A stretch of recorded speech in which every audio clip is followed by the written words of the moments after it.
जेवली का तू? अरे गावातलं अख्खं गाव पतंग उडून राहिले आपल्या इथे उडव ना, खिशात. पैसे दे ना, चल आपण पतंग अरे घेऊ. ऐकून तर घे, आपल्या खिशात काय पैसा बेसा नाही राहिलेला, पतंग तर उडवायची राव, काहीतरी आयडिया दे आपल्याला पण पतंग चल उडायची. आपल्या का मोकार पतंग पाडलेले, चल. तिकडे तुला हा. मोकार पतंग देतो. तू एक काय राव 2 रुपयासाठी. चला बस गाडी.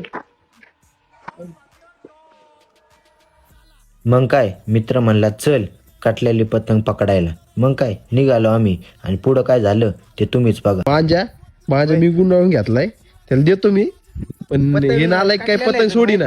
पतंग काटलेला आहे माहिती आहे? तू कसं याच्यावर मागायला येतोय? हे बघा, हे आता म्हणजे काय दिन नडू राहिले शेट. तुला काय वाटतं मी देईन का? अरे गाडी लय पुरते, त्याच्यासाठी इकडे पण आलोय. देत नाही बरं की. पण तू त्याचा पतंग काय काढला ना राव, चो घातली परत. तू आहे ना त्याचं पतंग काढ, काय? त्याचं चला पतंग आपण आम्ही कापू आणून त्याचं तुला पतंग. देतो. थोड्या वेळानी अजून एक पतंग काढला.